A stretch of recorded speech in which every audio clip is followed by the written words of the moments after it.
Buenas y bienvenidos aquí una noche más a Mar de Curiosidad.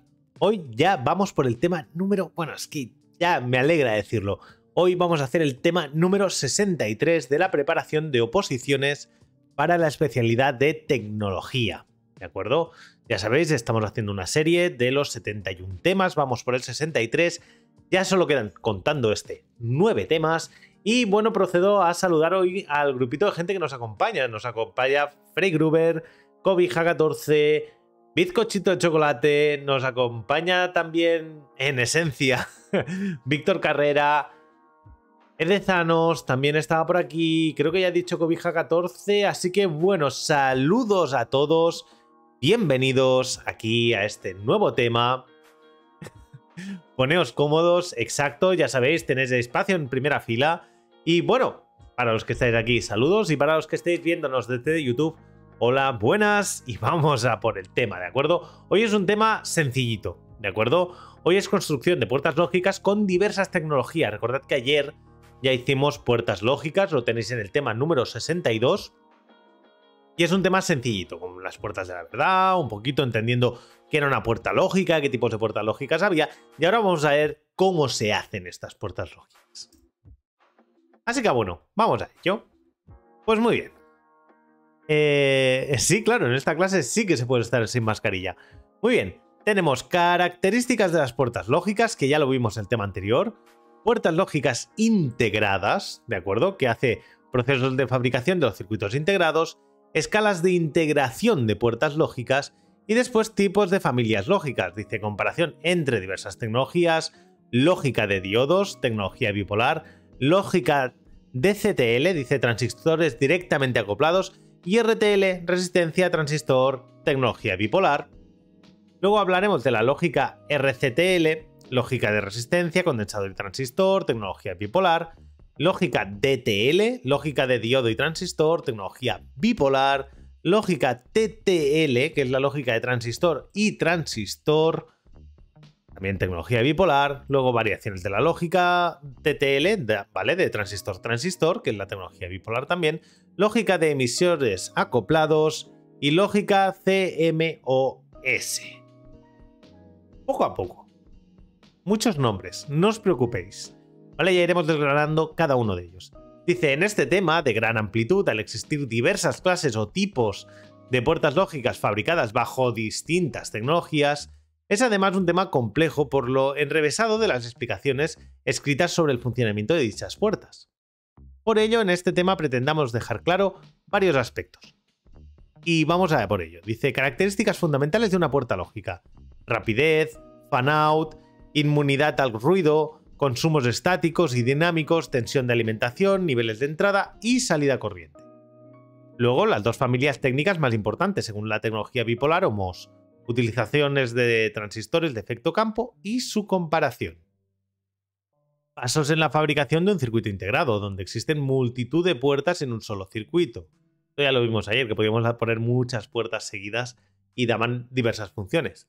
Y después los diversos tipos de lógicas para puertas. Lógica de diodos, RTL, DTL, TTL, variaciones sobre las TTL, las ECL, etc. ¿Vale? Esto es un poquito el tema. Así que bueno, dice, primero de todo, características de las puertas lógicas. Esto ya lo vimos ayer. A la hora de realizar el diseño de un circuito funcional, debemos elegir el tipo de circuito que mejor satisfaga todos los requisitos que nosotros hayamos impuesto. Recordad, primero sacábamos la función, luego creábamos el circuito, ¿vale? Nunca al revés. Y para ello es necesario conocer las cualidades de cada uno de los componentes que lo van a integrar. Dice, las principales características que definen una puerta lógica desde un punto de vista del circuito electrónico son las siguientes. Tensión de alimentación, ¿vale? ¿A qué tensión vamos a alimentar la puerta lógica? Que es el valor de tensión continua que hay que suministrar al conectar la puerta lógica para que sus circuitos electrónicos internos funcionen correctamente. Depende del tipo de puerta lógica. Por ejemplo, las puertas lógicas de popular familia TTL es de 5 voltios. ¿Vale? Por eso muchos productos TTL están conectados a 5 voltios. Consumo estático y dinámico, dice, es el consumo de energía que se produce en la puerta lógica. El consumo estático es el que se produce cuando no está procesando valores de entrada. Y el dinámico es el consumo en pleno funcionamiento. Es decir, la puerta lógica, solo por estar ahí, ya está consumiendo, ¿vale? Entonces ya, ahí vamos a tener que hacer unos cálculos de ver cuál nos sale más a cuenta, depende de lo que necesitemos. El consumo total de un aparato digital vendrá determinado por la suma de los consumos de todos los circuitos digitales, ¿vale? Yo tengo que sumar todos los circuitos y eso es el consumo que me dará el aparato. Luego tengo los niveles lógicos de entrada y de salida. Recordad que solo teníamos dos, ¿vale? Desde el punto de vista electrónico, un valor binario o bit se caracteriza por dos niveles de tensión, un nivel al 1 y un nivel al 0, ¿vale? Dice cada estado define como un margen de tensiones. Claro, es decir, el valor 1 a lo mejor son 5 voltios y el valor 0 pues son 0,3 voltios. Es decir, no es tanto un 1 o un 0, es un valor de tensión diferente. De cada estado se define como un margen de tensión. Dice VL es el valor de tensión máximo para ser considerado como un 0. Es decir, por encima de ahí ya no es 0. Ya será otra cosa. Puede ser 1 o a veces falla, pero ya ese sería el valor máximo de un 0. Será por tanto cualquier valor comprendido entre 0 voltios y el valor este máximo. El VH, ¿vale? VL viene por V low, voltaje low, y VH por voltaje high, ¿vale? Dice, es el valor de tensión mínimo para ser considerado un 1. Por ejemplo, pues a lo mejor a 3 voltios y medio, pues ya no es un 1. Ya tengo que ir más arriba de 3,5. Dice, estos dos conceptos aplicados a entrada y salida de una puerta lógica se representan por VIL y VIH. Dice, para entrada, y VOL y VOH. Inlet, output, ¿vale? O in-out, ¿vale? Dice, niveles de corriente de entrada y salida. De manera similar a lo escrito anteriormente, pues también podemos hacer lo mismo con la corriente, no con la tensión, con la corriente, ¿vale? Amperaje. Lo mismo, ¿vale? La de low, la de high, la de entradas y las de salidas, ¿vale? Y entonces nos dice, factor de carga fan out, fan in, ¿vale? Dice, indica el máximo número de puertas que pueden conectarse a la salida. Es decir, si yo conecto más puertas que esas, me va a empezar a dar problemas, ¿vale? Dice, o a la entrada, fan in.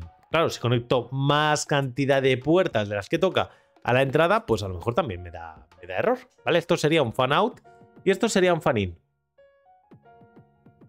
Si este número se supera, podemos salirnos de los niveles lógicos y por lo tanto el circuito empezará a fallar, ¿vale? Por ejemplo, si yo pongo demasiadas puertas en fan-in, a lo mejor me empieza a llegar suficiente voltaje como para que el cálculo empiece a dar cosas que no tocan, ¿vale? Luego tenemos una cosa que se llama inmunidad al ruido. Inmunidad al ruido.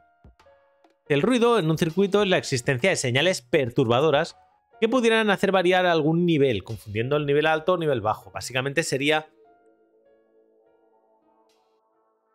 básicamente, pues cuando yo tengo un límite de 3 voltios y medio, estoy a 3,7 y como hay una pequeña vibración, en algún momento puedo bajar de 3,5. ¡Pam! Y me da un 0 cuando yo realmente estoy enviando un 1. ¿De acuerdo? Entonces, ¿qué tengo? Un valor high y tengo que tener en cuenta cuánto margen voy a tener para el ruido. Es decir, voy a tener un valor high noise margin y un low noise margin, es decir, un valor para el ruido en alto y en bajo. Y entonces, mi valor máximo hasta donde pueda llegar más el valor de ruido será donde yo consideraré cualquier entrada como high y por debajo cuando consideraré cualquier entrada como low. Tengo que dejar un cierto espacio, ¿de acuerdo? Para que no haya demasiada confusión, ¿vale? Luego tengo otra cosa que es la velocidad. Dice, la velocidad se mide como el tiempo de conmutación, que es el tiempo que tarda una puerta en variar su salida cuando la entrada ha entrado. Digo, cuando la entrada ha cambiado.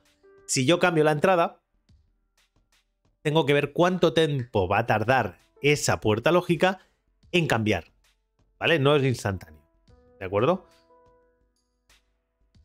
El TPHL o T-off es el tiempo de retraso en una transmisión de salida del nivel alto y nivel bajo. ¿Vale? De nivel alto a nivel bajo. El TPLH,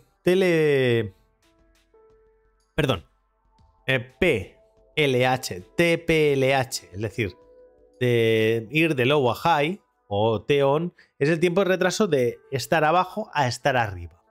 ¿Vale? Dice el TR es el tiempo de subida, el time rise.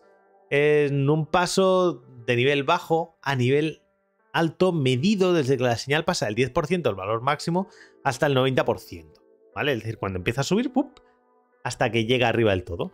Y el TF pues sería lo mismo, el tiempo de bajada hasta el 10%. Vale, muy bien, dice, con estos valores se define el tiempo de propagación como el valor medio de los tiempos T-on y T-off, ¿vale? Pues TP es T-on más T-off partido por 2 y más o menos me da el tiempo de propagación. Y la frecuencia de conmutación, que es la velocidad máxima que se puede trabajar a la puerta lógica. Claro, cuanto estos tiempos sean más cortos, yo puedo enviar más señales por segundo. Claro, yo no puedo enviar una señal que no tenga en cuenta esos tiempos, porque si no, nunca llego arriba, nunca cambia de valor. ¿Vale? Recordad, las cosas no son instantáneas. Puede tardar muy poquito, pero no son instantáneas. Muy bien, ahora tenemos una cosa que se llaman las puertas lógicas integradas. ¿Vale? Dice, un circuito integrado, CI, también conocido como chip o microchip, es una pastilla pequeña de material semiconductor de algunos milímetros cuadrados de área, sobre la que se fabrican circuitos electrónicos y que está protegida dentro de un encapsulado de plástico o cerámica.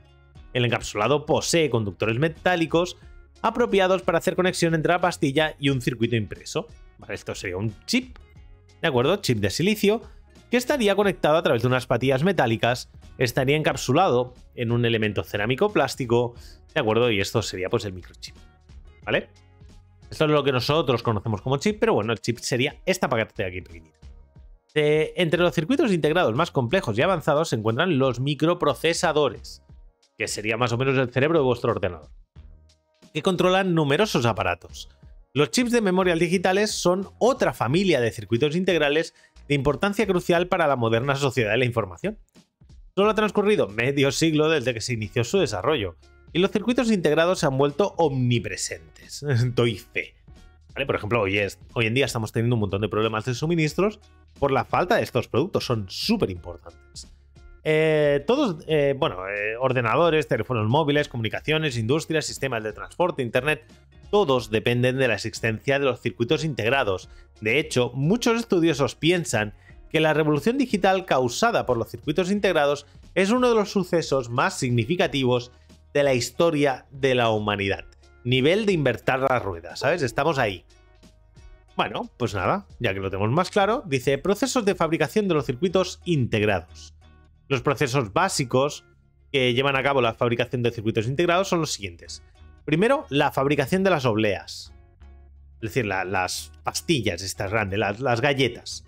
Luego la oxidación, la difusión, la deposición química de vapor o formación de la capa epitaxial, la metalización, el empacado y la fotolitografía. Este proceso tarda meses, pero meses. Desde que yo mando a fabricar un chip hasta que me va a salir por la línea de producción tarda meses. Y es carísimo, además. Es decir, necesito fabricar cientos y cientos y cientos de productos para que me empiece a salir rentable. Y las máquinas son carísimas, ¿vale? Este proceso industrial es de los más caros que conocemos a día de hoy. Dice así, tenemos que para la preparación de las obleas, primero fabricamos un cilindro de silicio. De él partimos o cortamos obleas de 10 centímetros de diámetro y unas 250 micras de espesor. Muy, muy finito. En dicho material de silicio podemos introducir impurezas de tipo P o N. Acordaos, exceso de electrones, exceso de huecos, ¿vale? Que alteran el tipo de portadores usados para la conducción eléctrica. A continuación se crea una capa de oxidación alrededor de la oblea. Dicha capa es de óxido de silicio, que es un excelente aislante eléctrico y que además protege el material de la entrada de nuevas impurezas. En algunos casos, esta capa solo se usa como protección y así se permite la introducción de impurezas en zonas no cubiertas con el óxido, ¿vale? Una vez tenemos el material con su capa de oxidación, procedemos a la difusión, es decir, la introducción de átomos de impureza en el silicio, ¿vale?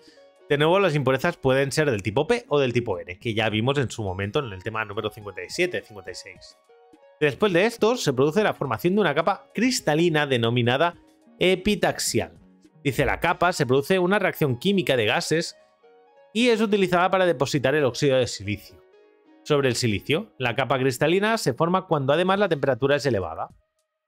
sobre la superficie de silicio, esta que tenemos, oxidada y demás, que ha quedado encima la oblea, se realiza la metalización, que consiste en conexionar los diversos componentes del circuito integrado mediante la colocación de aluminio sobre la superficie de silicio. Es decir, ahí vamos a empezar a conectar todo lo que hemos ido montando. ¿Vale? Va a quedar como una especie de ciudad, la verdad, es precioso. Si podéis ver una imagen de radiomicroscopio, bueno, radio no, electromicroscopio, ¿cómo se llamaba este? Un microscopio de... Creo que es de láser, una cosa así. Bueno, electrónico. Un microscopio electrónico es una pasada, como es un chip por dentro. Es una locura. Dice, vale, en una oblea, como dijimos anteriormente, tiene 10 centímetros de diámetro y 250 micras de espesor, disponemos de un número de 100 hasta 1000 circuitos terminados. Se realiza el empacado y una prueba por la que se prueban los circuitos y se marcan los defectuosos. Los útiles se separan y se montan en paquetes. ¿Vale? Cosas. Los chips de una misma oblea no tienen la misma calidad. Por ejemplo, cuando compráis un chip a IBM, creo que es, tiene unas diversas demarcaciones como X, Q, K y demás. Según la demarcación, os está diciendo la calidad de fabricación de ese chip, en concreto, de ese y solo de ese. ¿Vale? Dice, la fotolitografía consiste en cubrir la superficie de silicio con una capa de material fotosensible y se expone a la luz cubierto por una máscara que contiene la geometría de los componentes de los circuitos. Además, así se graban ventanas sobre la chapa de óxido con el fin de introducir posteriormente impurezas mediante la difusión. ¿Vale? Con esto, básicamente, como lo podemos hacer con luz, y la luz podemos hacer que el rayo sea muy muy finito, con partículas de mayor energía podemos obtener dibujos infinitamente finos. Bueno, ahora mismo estamos en tecnología de 6 nanómetros, creo que íbamos a bajar a 4 y ya se está empezando a trabajar con tecnologías que hablan de las décimas de nanómetro. Es muy poquito. Dice, escalas de integración en puertas lógicas, ¿no? Dice, atendiendo al nivel de integración, número de componentes por chip, los circuitos integrados se pueden clasificar en SSI, Small Scale Integration, de 10 a 100 transistores, ¿vale? Muy pocos transistores, ¿vale? Comprende a todos aquellos integrados y compuestos por menos de 12 puertas. Había una gráfica que hablaba de esto, lo que pasa es que han ido saliendo nuevas tecnologías de miniaturización y después, obviamente, podemos trabajar con otros materiales. Pero bueno, sí, estamos... Había un estudio hace unos años que hablaba del límite del silicio. Es decir, cuando empezábamos a perder la capacidad de transmitir adecuadamente los electrones y las potencias a través de chips de silicio. Entonces, hay todo un tema, ¿eh? Bueno, pensad que mueve muchísimo dinero y hay un montón de gente trabajando para hacer las cosas bien. Dice MSI, Medium Scale Integration, de 101 a 1000 transistores, ¿vale? Estos hablaríamos de los microchips del 1970. Hoy en día es común en sumadores, contadores, multiplexores, codificadores, etc. LSI Large Scale, de 1001 a 10.000 transistores. Y aquellos, bueno, pues de 100 puertas lógicas hasta 1000 puertas. Y bueno, y a partir de ahí pues va subiendo bastante, ¿vale? Tenemos el VLSI, Very Large Scale Integration, hasta 100.000 transistores. Esto a finales de los 80 es cuando empiezan a acelerarse con la miniaturización y demás. Teléfonos móviles, los primeros teléfonos móviles, el Nokia 3310 y esta gente. ULSI, el Ultra Large, aquí estamos hablando de hasta 1 millón de transistores. Y dice, actualmente se utiliza para fabricar microprocesadores complejos, forman parte de dispositivos como televisores y tal. Luego tenemos los GLSI, ¿vale? Que van a... Y este ya habla de más de 1 millón de transistores. Este ya sería de momento sin límite, ¿vale? Dice, apareció en los años 90. Y bueno, y pensad que hoy en día estamos en números enormes. Bueno, ¿qué sería, por ejemplo, una puerta... Bueno, un chip con 3 o 4 puertas lógicas, por ejemplo? Pues aquí tendríamos varias puertas lógicas. Esto sería una puerta lógica. La patita 13 y la patita 12 dan básicamente a un excitador. Aquí tenemos una puerta AND, ¿de acuerdo? Y aquí tendríamos una puerta OR, ¿vale? Básicamente. conectada con sus 3 patas, las 2 entradas y la salida, las 2 entradas y la salida, ¿vale? Aquí tendríamos 4 puertas lógicas. Tenemos ground, tenemos voltaje, ¿de acuerdo? Y tenemos las diversas puertas. Bueno, excitador porque no tiene la bolita delante, que si no sería un negador, ¿vale? Sería un not. Bueno, tenemos tipos de familias lógicas. Vale, dice, existen principalmente 2 grandes familias de puertas lógicas. Son puertas fabricadas... ¡Hombre! Buenas, Víctor Carrera, bienvenido. Son puertas fabricadas con tecnologías diferentes. Estas 2 familias son la tecnología bipolar y la tecnología MOS. ¿De acuerdo? Dice, cada una de estas 2 familias integra varios tipos de puertas lógicas, ¿vale? Bipolar, por un lado, y MOS por el otro. Dice, por ejemplo, tenemos... En bipolar tenemos tecnología de diodos, resistencia a transistor, que es lo que hemos dicho antes. Lógica de resistencia con condensador y transistor, ¿vale? Condensador, transistor. Lógica de diodo, transistor. Transistor, transistor. Víctor Carrera no llega ni pronto ni tarde, llega cuando se lo propone. Variaciones de la lógica, TTL, como TTL de baja potencia, de alta velocidad, ¿vale? Luego tenemos lógica de emisores acoplados, ¿vale? Y después tenemos la tecnología MOS, que engloba CMOS, NMOS, PMOS, etc. ¿Vale? Fijaos que tenemos NMOS, NIP, ¿vale? ¿Os acordáis de los tipos de transistores, ¿vale? Y dice, existen otras tecnologías como la tecnología de alto umbral, ¿vale? No pasa nada, Víctor, no pasa nada. Joder, no estás obligado a estar aquí, por favor, disfruta. Pero bueno, si estás aquí, espero que disfrutes también. ¿Vale? Entonces nos vamos a meter en la tecnología bipolar. 2 polos, ¿vale? De esta tecnología, los transistores necesarios se forman sobre el sustrato. Dice, los transistores del tipo bipolar, bien sean NPN o PNP, están construidos por 2 capas de material semiconductor de un tipo N y del otro tipo P, ¿vale? Dice, separadas físicamente por otra capa del material semiconductor del opuesto, ¿no? Pues si tengo NPN, pues son N y N y una P en medio. Si son PNP, pues P y P y una N en medio. Fácil. Dice, el flujo de corriente entre emisor y colector se encuentra controlado por las características de la capa central que denominamos la base. Muchas gracias, Víctor. Muchas gracias. Vale, ahora vamos a la tecnología MOS, ¿vale? Ya hemos visto la tecnología bipolar. Vamos a la tecnología MOS. Dice, en la MOS, dice, este tipo de tecnología se utilizan elementos diferentes de los diodos y transistores. Dice, aquí el elemento básico es el transistor MOSFET. Jordanowski, wow, bienvenido. Dice, los transistores de efecto campo son dispositivos semiconductores que dependen en cuanto al control de la corriente de un campo eléctrico. Estos transistores pueden ser 2 clases. Bienvenido, Jordanowski. Si quieres, eres más que bienvenido a sentarte, relajarte y venir aquí a escuchar la clase con nosotros. Y luego hablamos de lo que quieras, cuando terminemos la clase, ¿vale? Vale, tenemos el FET, transistores de unión de efecto campo, y después tenemos el MOSFET, ¿vale? Dice que es el transistor metal óxido semiconductor de efecto campo.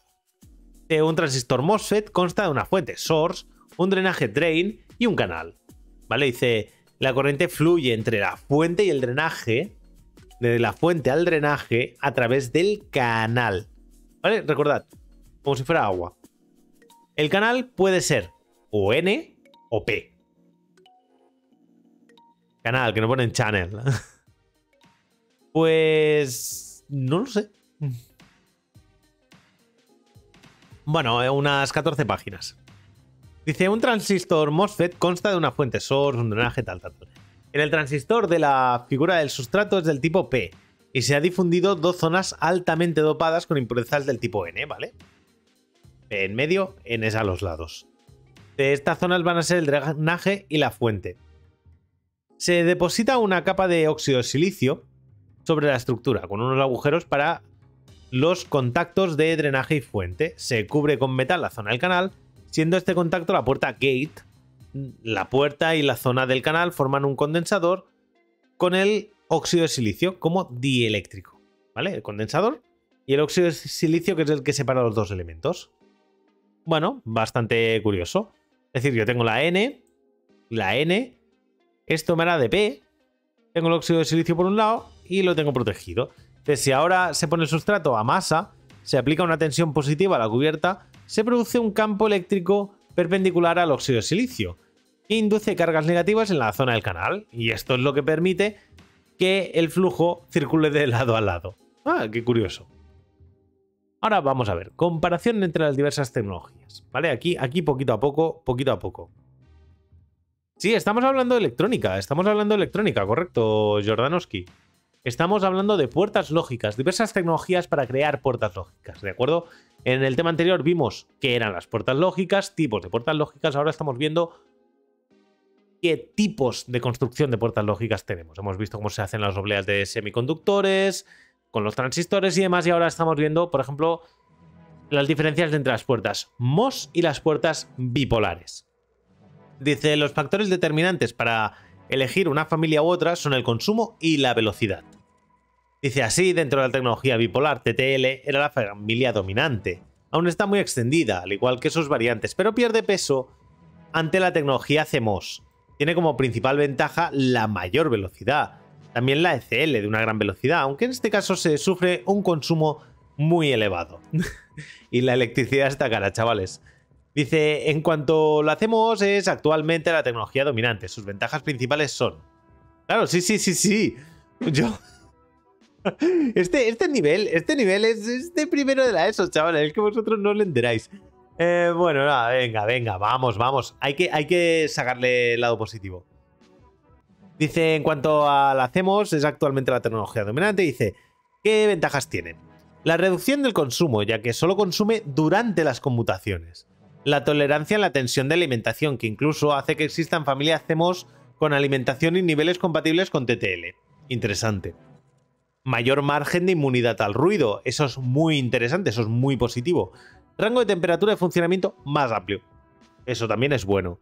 Mayor nivel de integración, es decir, mayor número de puertas en un mismo circuito integrado. Son más pequeños. Fantástico. Hostia, pues yo me aprendía todos los diagramas de flujo de memoria y luego los dibujaba tal cual en los exámenes.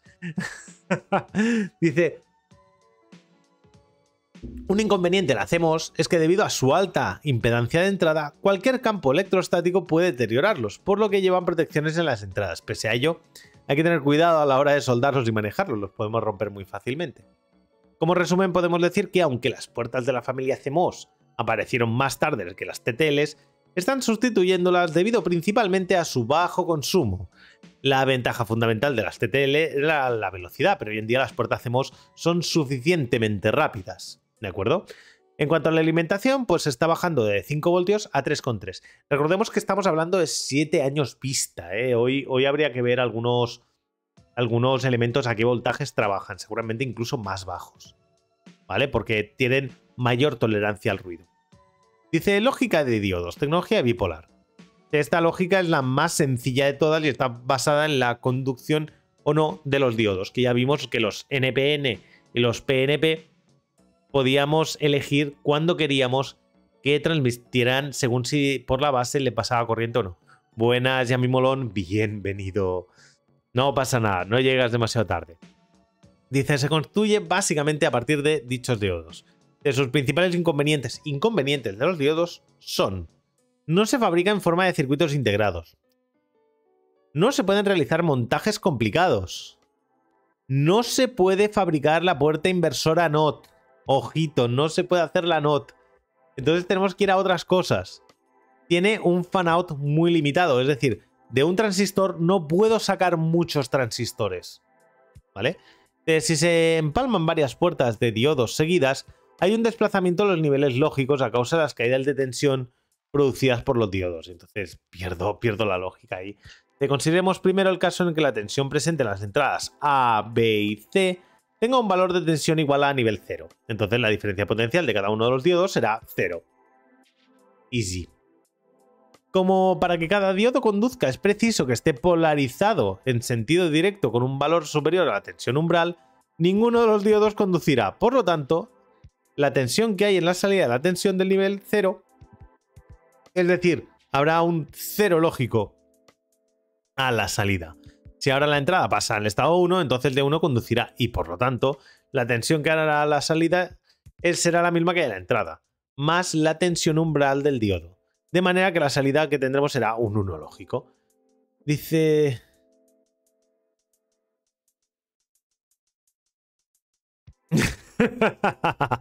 Estamos ahí, Víctor. En un momento empezaremos a ver teorías de cuerdas y ya lo dejaremos ahí. Bueno, a ver. Vamos a ver la lógica de CTL. Dice transistores directamente acoplados y RTL, resistencia a transistor, dentro de lo que sería la tecnología bipolar. Vale, dice, primeramente se crearon las puertas lógicas denominadas DCTL, ¿vale? Transistores directamente acoplados. O lógica de transistores directamente acoplados. Se basan en las condiciones de corte y saturación de un transistor. Y un chaval de segundo era eso, está haciendo esto. Dice acá, no, una de las puertas se le hace corresponder un transistor que permitirá o no el paso de corriente hacia la salida según el nivel en el que se encuentre su entrada, ¿vale? Tengo una base y después, según la entrada, pues me transmitirá la salida, ¿vale? Según si la entrada A, B o C es 1 o 0, pues transmitirá o no transmitirá, básicamente. Dice, para mostrar cómo funciona dicha lógica, pondremos un ejemplo. Consideramos primeramente que todas las entradas se hallan en nivel 0. La A, la B y la C son 0. Y que estamos en lógica positiva. Claro, totalmente. He puesto que la tensión colector-emisor de un transistor de silicio saturado es de 0,2 voltios y su tensión umbral es de 0,5 y el transistor Q1 conducirá muy poco. El Q1, pues que supongo que será este, conducirá muy poquito. En consecuencia, la corriente en Q1 es casi 0 y la salida tiende a alcanzar la tensión de alimentación voltaje positivo, quedando la salida fijada en tensión en base de 0,8 para el silicio. Por consiguiente, todas las entradas en el estado 0 y la salida en el estado alto 1.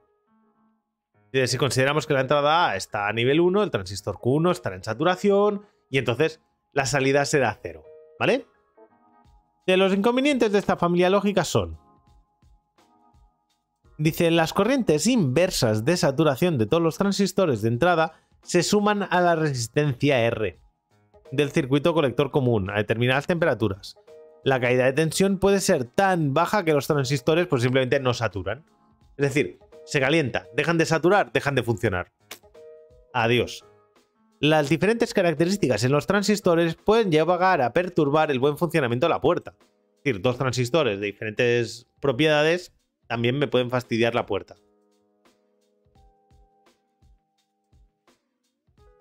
Sí, bueno. Ay, Dios mío. Dice, y yo para hacer reglas de 3 a los de grado medio, imagínate. Para solucionar este problema se crearon las puertas RTL, que consisten en el mismo tipo de circuito, pero añadiendo unas resistencias en las bases de los transistores de las entradas. Es decir, yo le pongo una resistencia ahí. El funcionamiento es análogo al otro que hemos visto. Así pues, la lógica RTL fue la primera familia de circuitos lógicos fabricada en circuitos integrados. Sus principales ventajas son: tienen baja disipación, por lo tanto emiten poco calor, tienen bajo coste, bueno, tienen alta densidad de empaquetamiento, es decir, puedo meter muchos más en menos espacio, ¿vale? Lo que permite un gran número de puertas por circuito integrado. Se pueden fabricar circuitos integrados de tipo LSI, ¿vale? Con más de 100 puertas, de 100 a 1000 puertas en un chip. No en una oblea, en un chip, ¿vale? Por otro lado, sus inconvenientes más importantes son que tiene un fan-out pequeño, ¿vale? Como mucho puedo poner 3 o 4 elementos a la salida de cada diodo. Dice, tiene poco margen de inmunidad al ruido. Malo. Cualquier perturbación me fastidiará la señal. Tiene baja velocidad de conmutación, es decir, tarda mucho tiempo en subir, tarda mucho tiempo en bajar y por lo tanto el tiempo de conmutación es bastante grande. Tiene una disipación de potencia alta, aunque puede reducirse a costa de la velocidad de conmutación. Es decir, cuanto más rápido quiero que sea, más me consumirá, y si le bajo la velocidad, pues claramente me consumirá menos. Luego tenemos la lógica RCTL, lógica de resistencia, condensador y transistor. Se trata del eslabón entre las primeras puertas lógicas y las puertas DTL. Se denomina lógica de resistencia, condensador y transistor. Son iguales que las RTL, pero añadiendo condensadores en paralelo, con las resistencias de las bases de los condensadores. De este modo se consigue una mayor velocidad de propagación debido a que las capacidades base-emisor de los transistores se cargan y se descargan a través de los condensadores que vamos a ver por aquí, C1 y C2, ¿vale? Que es el que me permite la vuelta, ¿vale? Y C3 también. Y nos permitirán tener una menor disipación de potencia, ya que podemos utilizar unos valores más elevados de resistencias. A mí el que me dio electrónica en la FP estaba más interesado en descargarse con nosotros. Madre mía, eso no puede pasar, chicos. Si alguna vez dais clases, no podéis dejar que vuestros problemas afecten a los chavales. Eso no puede ocurrir. No debe ocurrir. Tenéis que trabajar para que los chavales puedan desarrollarse ellos, que son los clientes, la parte importante del funcionamiento de esto. El funcionamiento es análogo al de las RTL, ¿vale? Si os fijáis en esto, es igual que la RTL que hemos visto, ¿vale? Lo que pasa es que aquí le pongo la resistencia y le pongo el condensador. Dice, por lo tanto, tenemos baja capacidad de salida o fan-out, bajo margen de ruido, mejora la velocidad de propagación y la disipación de potencia. Vale. Luego vamos a la lógica de tele. Bueno, pensad que si es profe de tecnología, esto lo tiene aprobado. Con este tipo de familia de TL se construye una puerta de diodos y otra de transistor. Con este tipo de familia se fabrican principalmente las puertas NAND y NOR. Ambas son una combinación de la puerta NOT y de la puerta AND u OR. Recordad que con NANDs y con, creo que era con XORs y demás, tú puedes construir cualquier tipo de puerta, ¿vale? Tú puedes irte a tú puedes crear puertas universales. Dice, si cualquier entrada está conectada a nivel bajo en su diodo correspondiente de 1, de 2 o 3, derivará a tierra la corriente que pasa por la R1, ¿vale? Es decir, si yo tengo por aquí, tengo un poquito de corriente, básicamente me la tirará por aquí, ¿vale? Me la deriva a tierra. En caso de tensión en el ánodo de cualquiera de los diodos, viene fijada por el nivel bajo de entrada más la caída de tensión del diodo correspondiente. Cuando esa tensión es inferior a 3 caídas de diodo, el transistor de salida pasará a corte, ¿vale? Entonces es cuando la cosa cambia. Basta con que una de las entradas esté a nivel bajo para que esto ocurra, ¿vale? Con que una esté a nivel bajo, ¡pam!, ya me permitirá correr. Si el resto de las entradas se encuentran a nivel alto, lo único que sucedería es que los diodos correspondientes dejarían de conducir, ya que la tensión de sus ánodos está fijada por el diodo de la entrada que conduce, y la tensión de los cátodos sería superior a la de los ánodos, quedando polarizados inversamente. Vale, dice, en resumen, podríamos decir que estando a nivel bajo cualquiera de las entradas, que eso es lo que nos está importando, el transistor de salida pasará a corte y la tensión de su colector será de nivel alto. Es decir, cualquier entrada con nivel bajo me da una salida en alto, ¿vale? De solo cuando todas las entradas están a nivel alto, conducirá el transistor.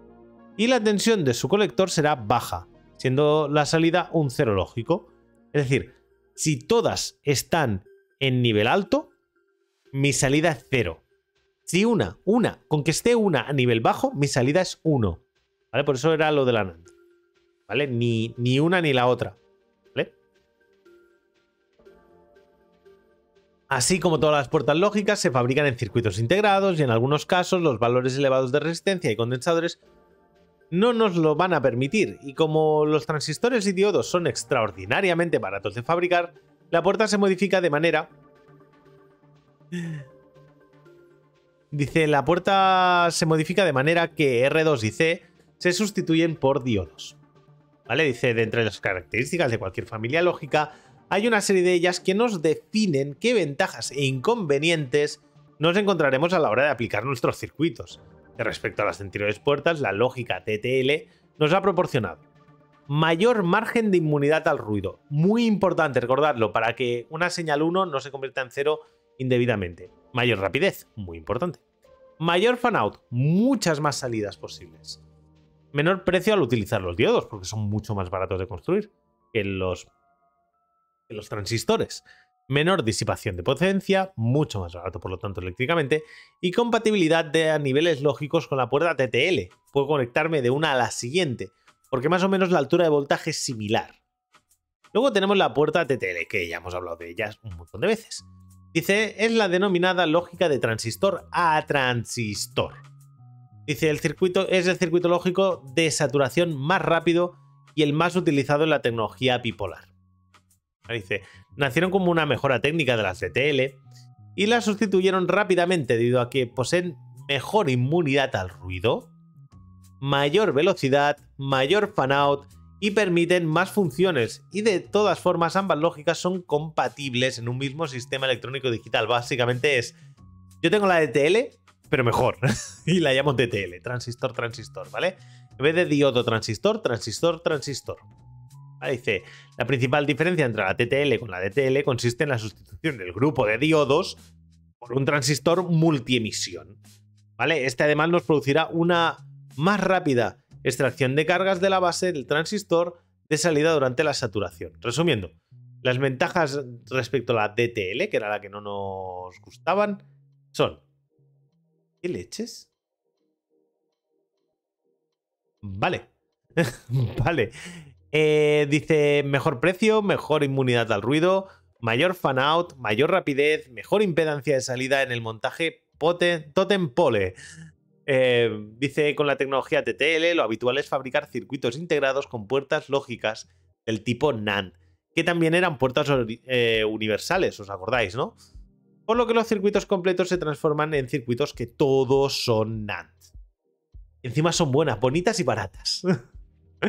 Bueno, entonces básicamente aquí nos explica cómo funcionaría. Dice, una de las ventajas de la TTL es su rapidez, algo que influye poderosamente en el transmisor multiemisor. ¿Vale? Es decir, como tengo un transistor multiemisor, es bonito. Tener una placa TTL es bonito. Vale, dice, respecto a la etapa de salida que forman conjuntamente Q4, D y Q3, se denomina Totem Pole y ofrece las siguientes ventajas técnicas. ¿No? Esto no voy a entrar aquí, ¿vale? Pero bueno, dice, durante las transiciones de un estado a otro, especialmente cuando Q3, aquí me voy a este, ¿no? Que sería uno de los más importantes, que está cerca de la salida, están Q3 y Q4, ¿no? Dice, Q3 pasa a un estado de saturación a corte, ya que este proceso es más lento que la puesta en conducción de Q4. Existe un intervalo de tiempo de varios nanosegundos, fijaos, que tanto Q3 como Q4 conducen, ofreciendo un camino de baja impedancia visto desde la tensión de alimentación. Muy bien. Dice, variaciones de la lógica variaciones de la lógica TTL, tecnología bipolar, ¿no? Dice, dentro de la familia de la lógica TTL existen diversas modificaciones sobre su circuito básico que nos permitirán introducir algunas mejoras, de las cuales serán de aplicación entre estos diversos circuitos digitales que se desarrollan en el mercado. Podemos distinguir varias subfamilias. Tenemos la TTL de alta velocidad o la HTTL, High Speed, ¿vale? TTL de baja disipación de potencia, baja potencia TTL. TTL Scotchy o STTL. TTL Scotchy y de baja disipación, LPS-TTL. Y TTL Scotchy avanzada. Me suena a papel higiénico, Scotchy. Pero bueno, me hace gracia. ¿Es Scotchy? Scotchky. Shotky. Vale. TTL de alta velocidad, ¿vale? Básicamente es la misma de antes. Pero si os fijáis un poquito. No es exactamente igual. No es exactamente igual, ¿eh? Fijaos que nos ha conectado todo a todas las resistencias, ¿vale? Esto lo ha punteado. Dice, algunas modificaciones del circuito básico permiten obtener mayores velocidades de conmutación. Esta depende fundamentalmente de los tiempos de almacenamiento de los componentes activos. Sí, algo así, con fallo de ortografía. Es alemán, vendría Narstoki. Suena a personaje secundario de Rasca y Pica. Dice, algunas modificaciones del circuito, tal, tiempo de almacenamiento, constantes de tiempo. Vale, dice, podemos aumentar la velocidad si disminuimos los factores anteriores. Dice, para reducir el primer factor, se suele introducir otro paso en la tecnología de fabricación consistente en difundir oro. ¿Vale? Es decir, en los elementos de silicio en los que estamos creando los huecos y los excesos, ¿vale? Las impurezas, le metemos oro al silicio. ¿Vale? El oro introduce dos niveles de energía, uno aceptor y otro donador, situados ambos entre las bandas de valencia y conducción. ¿Os acordáis, no? Que teníamos unas bandas de valencia y conducción. Dice, estos niveles favorecen la recombinación de cargas por actuar como centros de atrapamiento, ¿vale? situados muy cerca del centro de la banda prohibida. Básicamente aquí lo que hacemos es acelerar el proceso de transición de los electrones. Como consecuencia de ello, la probabilidad de que los electrones y huecos salten a ellos desde las bandas de conducción y valencia es mucho mayor que la probabilidad de que salten de una banda a la otra. ¿Vale? Los canalizamos. El efecto es una disminución apreciable en el tiempo de vida de portadores minoritarios y por tanto del tiempo de almacenamiento. Va mucho más rápido, es mucho más rápido. Para lograr que disminuyan las constantes de tiempo habrá que rebajar los valores de la resistencia, lo cual supondrá mayores corrientes y una disipación superior. Las capas de valencia estarán de falla. Madre mía, ese ha sido muy malo, que lo sepas. Bueno, TTL de baja disipación, ¿de acuerdo? Dice, estas puertas son básicamente similares a las TTL estándar y solo cambian los valores de las resistencias, que aquí son mayores, con lo cual se obtiene un menor consumo de potencia. Los valores típicos de las resistencias en este caso son R1 40K, R2 20K, R4 05K, R5 12K de ohmios, ¿vale? Básicamente. Y R6 no me lo pone. Dice, bueno, se emplean en circuitos donde el bajo consumo sea el principal factor limitativo, ofreciendo un buen compromiso entre velocidad y consumo, ¿no? Entonces, bueno, este sería básicamente el mismo circuito de antes. Vale, aquí vamos al Schottky ¿vale? STTL. Dice, de otro modo, para conseguir alta velocidad es evitar que los transistores se saturen. Mira, curioso. Si no se me satura, podré hacerlo más rápido todo. De una forma simple de evitar la saturación es impedir la unión colector-emisor y que pueda realizarse directamente, poniendo en paralelo con ella un diodo de germanio o Schottky que al conducir fijarán la tensión colector base a un valor menor del correspondiente a saturación. Entonces básicamente lo que le digo es limítate, limítese usted. Le he puesto un diodo de germanio. Usted ya no puede sobrepasar ciertos valores, no puede saturarse. Entonces, bueno, el diodo Schottky es muy rápido a causa de que no almacena cargas. Dice, por otra parte, el proceso tecnológico que permite su fabricación es relativamente sencillo. Por eso habéis visto que lo han usado en 4 o 5 sistemas diferentes. Dice, dado que el aluminio es un aceptor, cuando está depositado sobre el silicio de tipo N, tiende a dar una barrera metal semiconductor en lugar de un contacto óptico. Y así, la difusión de portadores de tipo N para los contactos en colectores se suprime y se deposita directamente aluminio sobre el colector de tipo N. Se forma un excelente diodo metal semiconductor. El circuito TTL-Schottky es de alta velocidad. Los principales inconvenientes de esta familia son su mayor disipación-consumo y el aumento de la tensión en salida a bajo nivel, que a su vez supone una mayor inmunidad al ruido. Bueno, dice el de baja disipación, dice, esta familia está destinada a constituirse en la más importante de la serie TTL, al combinar la rapidez con el bajo consumo. Fijaos como últimamente también esto es de hace bastantes años, pero en los chips una de las cosas que se está trabajando es en bajar el consumo. Se ha estado sacrificando muchas veces velocidad por consumo, y ahora que ya hemos llegado a ciertos niveles de velocidad están bajando los consumos, con lo cual mejoramos el rendimiento de la máquina y obtenemos mismos resultados con mucho menor consumo. Vale, luego ahora tenemos la lógica de emisores acoplados. Vale, dice, actualmente en el mercado hay 2 tipos de circuitos integrados digitales no saturables de alta velocidad. Dice, el primero de ellos, la familia TTL-Schottky, que ya vimos anteriormente, y la familia ECL o lógica de emisores acoplados. La familia ECL posee gran velocidad debido a que opera con transistores que no llegan al estado de saturación, gran fan-out del orden de 25 transistores de salida por transistor de entrada, tela, menor generación de ruido, mayor nivel de integración, por lo que solo se usa cuando se requiere una gran velocidad, mucho mayor consumo. Eso no es tan bueno. Solo se utiliza cuando se necesita una gran velocidad, en ordenadores gigantescos, pero nunca en circuitería, porque además si tiene gran consumo me va a generar gran cantidad de calor. Luego tenemos la lógica CMOS. Dice, como ya hemos visto anteriormente, en esta lógica los elementos bases son los transistores de efecto campo o los MOSFET. Esto lo hablamos hace 3 o 4 temas también. Partiendo de un sustrato de tipo N, se forma sobre su superficie una capa fina de óxido. Empleando las técnicas de máscaras y corrosión se practican 2 aberturas en dicha capa de óxido, y a través de las cuales se difundirán impurezas de tipo P. ¿Vale? Tengo una N y le meto 2 impurezas de tipo P. Con esas etapas de fabricación se llega al estado representado en la ilustración correspondiente, que no sé si la tenemos. No, no la tenemos. Dice...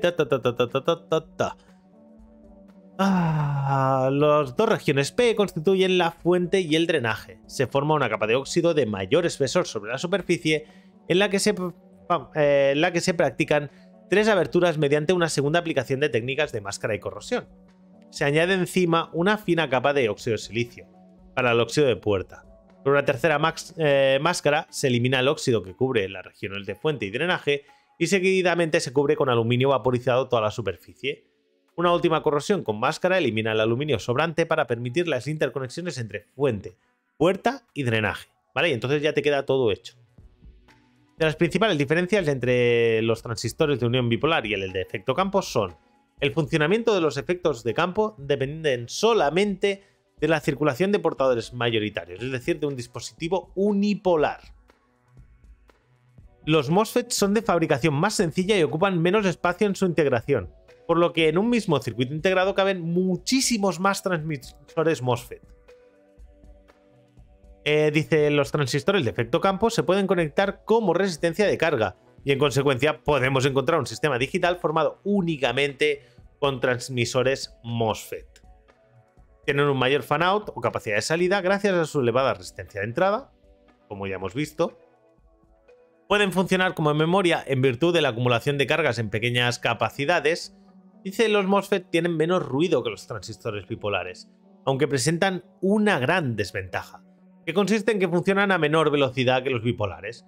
Por ello, su principal aplicación se realiza en dispositivos integrados a gran escala: las memorias, los registros de desplazamiento y los microprocesadores. ¿Vale? Existen 2 tipos de transistores MOS. Los MOSFET, ¿vale? De deplexión o de empobrecimiento, que son los que producen tensión sin tensión aplicada a la puerta, ¿vale? Y los MOSFET de acumulación o de enriquecimiento, que conducen solo si le aplico tensión, ¿vale? Es decir, si le quito o si le pongo. Vale, muy bien, y con esto nos vamos a las conclusiones. Dice, en este tema se han tratado las características fundamentales de una puerta lógica: la rapidez, el fan-out, fan-in, ¿vale? Que esto era muy importante, la inmunidad al ruido, el consumo estático, el consumo dinámico, ¿de acuerdo? La tensión de alimentación, los niveles de entrada y los niveles de salida de corriente. Dice, se han revisado las 2 familias técnicas más importantes, que eran los bipolar y los MOS. Bipolar y MOS. Dice, utilizando de transistores de efecto campo. Comparándose por último, se han repasado los diversos tipos de lógicas para las puertas: lógica de diodos, RTL, DTL, TTL, variaciones sobre TTL, el scotchy este de las narices. Y bueno, con esto hemos terminado el tema número 63. Así que bueno, vamos a despedirnos ya de la gente de YouTube. Primero de todo, muchas gracias por haber estado aquí, haber seguido al pie del cañón hasta el tema número 63. Ya, bueno, recordad, ya hemos terminado el que era el 9º último tema que nos quedaba, ¿de acuerdo? Sí, ¿qué deciros? Recordad que tenéis todos los temas subidos en YouTube. Todos los temas están en la lista de reproducción de temas de tecnología. Y entonces, básicamente, espero que os haya gustado el directo. Si lo estáis viendo en diferido, os recomiendo sobre todo que os suscribáis al canal, que le deis like, que compartáis y bueno, nos vemos aquí en próximos vídeos o directos.